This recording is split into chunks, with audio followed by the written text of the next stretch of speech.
What is going on, Grinders? It's Chief. We're in the building.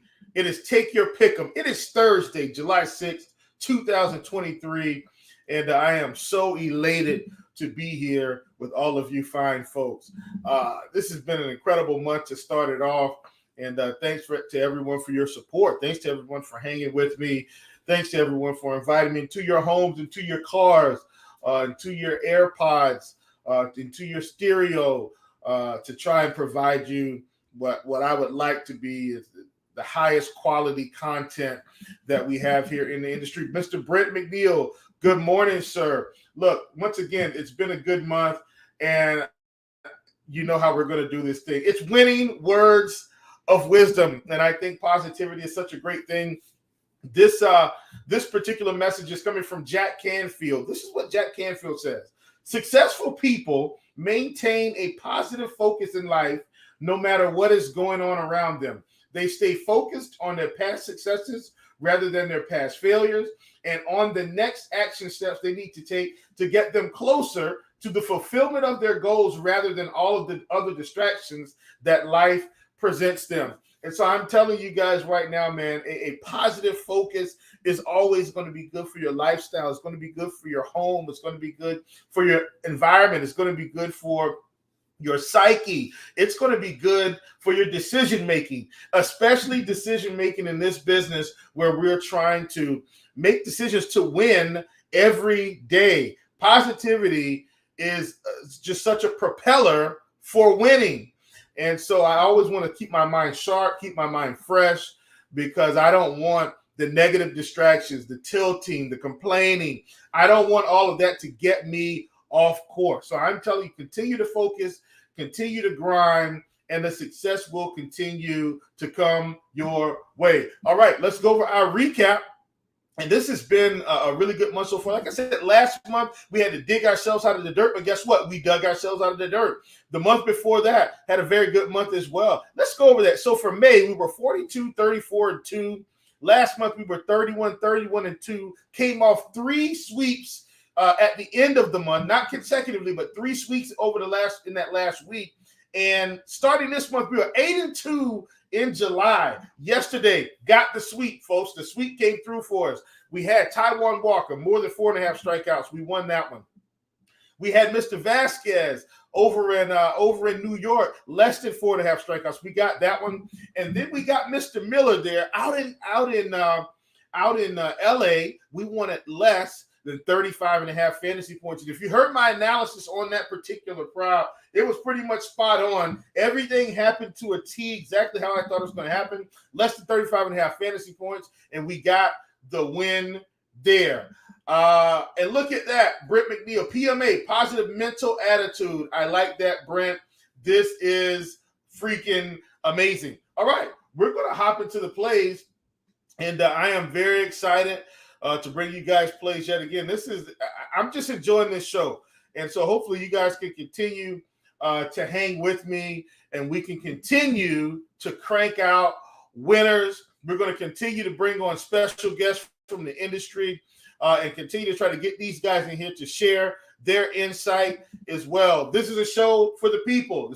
Yes, I'm on the show, but this isn't my show. This show belongs to you guys. If there's something you want on the show, shoot me a message, shoot me a ping, and I'll see what we can do to make that happen for you. Don't forget, hit that like and subscribe button. Definitely help keep the proverbial lights on, as my good friend Dean Shavelson would say. All right out of the gates, we're going to kick this thing off. We're going here back to the Baltimore Yankees series. We've got Luis Severino. Luis Severino has a plethora of props available, or pick'em squares available today that I really like. The one that I'm going to talk about on this show is pitching outs. We've got him at 17 pitching outs. And folks, I don't think Luis Severino makes it 6 innings. We've seen his strikeout stuff really decline this season. And I know he's come off all of these injuries, but he's been getting touched up. He's been getting knocked around. His pitch count's been getting run up early. And so I think we see something similar here today. So on the season, we've got Luis Severino, 17.9% K rate on the season. We've got him at a 14.1% K rate to lefties, a 21% K rate to righties. Last 30 days, 17%, 14%, 20%. Pretty much the same. But then we enter left stage. We've got the Baltimore Orioles here. And while Gunnar Henderson may be sitting at a 34% K rate on the season, this is the last 30 days, excuse me. And then we go to the season here. He's at 32%. The thing that I know about Baltimore, look at all the power in this lineup. Gunnar at 263, Santander at 209, O'Hearn at 217, Mullins 184, Hicks 168. Even Adam Frazier's hitting lefties right now at a 178 clip in terms of his power numbers, in terms of ISO.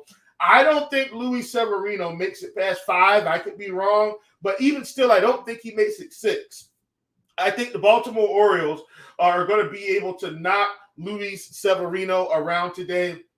And I think they're going to be able to get him out of this game. You know, we've really seen Luis Severino struggle. And I do mean struggle recently and most of the season, really. And so I think the way Baltimore's playing, the way they're hitting, I think this is a team that's on their way to a form of greatness here. One of the things that I do like about the Baltimore Orioles versus Severino, the strikeouts aren't really so bad outside of Gunnar Henderson. Everyone else is fairly reasonable. And once again, I already talked about the power numbers. If they start knocking the ball around, runs are going to start being scored.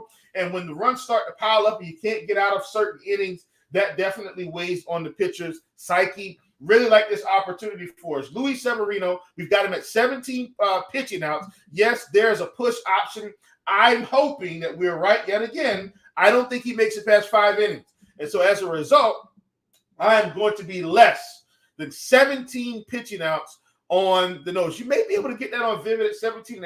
I haven't been able to check that one yet this morning as I was kind of diving in. But check around. Another thing, too, that I think is very intriguing. Underdog has now added a plethora of pitching props. They've added hits. They've added pitching outs. They've added, they've always had pitch counts. So Underdog is going to become pretty parallel to PrizePicks, in my opinion. This is going to be great for us and advantageous for us to continue to increase profits. All right, we're moving to our next one. We're going back out to Los Angeles, and this series has been good to us already as well. We're going to look at Johan Oviedo. Now, listen, I don't have anything against Mr. Johan Oviedo. We're not going with this strikeout prop. We're going with his hits prop. He's at 5.5, folks. Listen, he's facing the Yankees. Mookie Betts, Freddie Freeman, Will Smith. The top of this order, these three, they should be a problem. And then we've got some lower strikeout bats that will also make contact, like Peralta and Hayward. Hayward's kind of been my favorite hitter anyway from this team. Old man Jason Hayward just continuing to go out, make good contact, pick up singles, doubles, etc. I like this team against Johan Oviedo. I think this is a really good spot for us. We've seen Johan continue to give up hits this season. I think a lot of people are going to like the strikeout prop as well. I'm going to side with the hits today. Listen to these hits over the last few games. Some against good teams, some against not so good teams. Against Milwaukee, he gave up 9 hits. Against Miami, he gave up 6 hits. Against the Cubs, back-to-back starts, he gave up 5 and 8. And against the Mets, who weren't hitting anybody, felt like in June, he gave up 4 hits. And now he's going out into a series with the Los Angeles Dodgers at home. And we're saying, hey, I think he's going to get knocked around a bit. Here's my projection. I think he's given up 6 hits in 4 innings today, 4 innings or less. I really like this opportunity for us. We look at what he's going to be throwing. Now, here's the thing. He has changed up his pitch mix this season. So he's not throwing the fastball as much as he was, but he's throwing slider, fastball, curveball mostly. It's mostly what he's throwing, right? So yeah, he's not throwing the fastball as much as he was in previous years. He's throwing the slider a lot more. And so what we look here, now this team, look, every team is going to have some guys that don't hit sliders well, right? So we look here, 15, 29, 8. But we see the strikeout numbers. We also see the power numbers. So I'm not worried about that. He is still throwing four-seam fastball, right? Around 31% of the time. We look at that. We've got great numbers there. And then he's throwing the curveball. Curveball, we'll see a couple guys. We'll see some that can still hit like Freeman, Will Smith, Peralta, etc. I'm not worried about it. Johan Oviedo has been a guy that he's hot or cold. Today, I think he's going to be cold. I think he's going to be giving up hits galore, And in my opinion, this is a fantastic prop to get involved on. And this one you should be able to get on Underdog and PrizePicks. I think this is a great opportunity for us. And Boom Shakalaka made something interesting here. He said, funny how the Dodgers Pirates commentary was saying how Hayward's career was almost over until he came up to the Dodgers. Listen, there's something about getting out of Chicago where it's a little windy, a little bit cold. This is like an NBA player going to Miami or the Lakers to kind of finish out their career, or Phoenix. Warmer weather keeps the muscles a little bit more relaxed, maybe a few more extra activities to get involved in. So Jason Hayward has definitely turned the corner, but all in all, this is about Mr. Johan Oviedo, and I think 5.5 hits. I think he's going to give up 6 or more today. So really like this opportunity. All right, we're going to our next one. And or our last one, rather. And if we got enough time, maybe we'll get a bonus pick in. But as of right now, this is the spot that I really like. I don't think, I think some in the industry are going to agree. If they're game log watching, they're probably not going to agree with this one. But it's Freddie Peralta, but it's not a strikeout prop. We're going Freddie Peralta. We want 17.5 pitching outs. We're going to go more than that projection. I like Freddie Peralta today at home. I think this is a good spot for him. Facing the Cubs. When we look at the Cubs, we're going to look at the opportunities that he's going to have in terms of strikeouts. And so it looks like I froze up a little bit there, folks. So I'm sorry about that. Hopefully everything's coming back online. I hate when I freeze up. But in terms of what he's going to have strikeout opportunities, right? And so for me, what I'm looking at is Peralta's been gradually pitching better after this mid-season little injury he had there. So on the season, as of right now, 26.1% K rate, 23% to lefties, 29% to righties.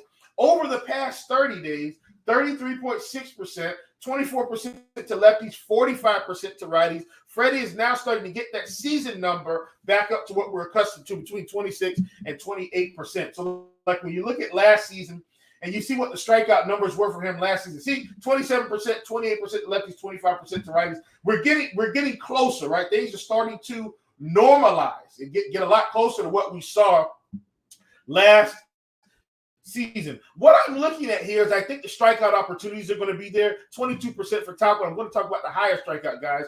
27% for Suzuki, 25% for Happ, 26% for Morel, 21% for Bellinger, 35% for Wisdom. Raise the roof. Thank God Patrick Wisdom is back in this lineup. More strikeouts, more easy outs. Tucker Barnhart at 28.2%. I like this opportunity for Peralta because of the strikeouts. Now, once again, he hasn't eclipsed 6 innings.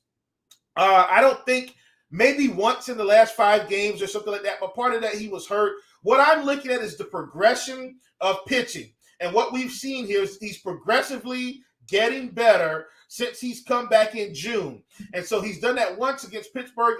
He went 6 innings. I think we get 6 innings out of him today against this Cubs offense. If you like the strikeout prop, if you can get it anywhere at 6.5, I think you take that opportunity. I'll have to check around and see where it is. I did get it at 6.5 early this morning, but I still think at 17.5 pitching outs, I think this is a great opportunity for us to get involved. I did check the bat as well. The bat does have it projected, and I think right at six innings. And I checked that after I did my preliminary research.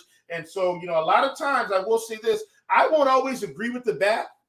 But typically when the bat and myself agree, it usually ends up being a pretty good day. So I really like this opportunity for us. Once again, that's Freddie Peralta, 17.5 pitching outs. We want more than that projection. All right, folks, we're going to go through our recap, and hopefully we come back tomorrow. It's another sweep. So to kick things off, we've got, let's just go in reverse. We've got Freddie Peralta, 17.5 pitching outs. We want more than that projection. We've got Johan Oviedo facing the Dodgers out in LA, 5.5 hits. We want more than that projection. And then we've got Luis Severino at home, but facing the Baltimore Orioles at 17 pitching outs. We want less than that projection. Folks, I'm Chief. This has been Take Your Pick'em. Thanks so much for hanging out with me today.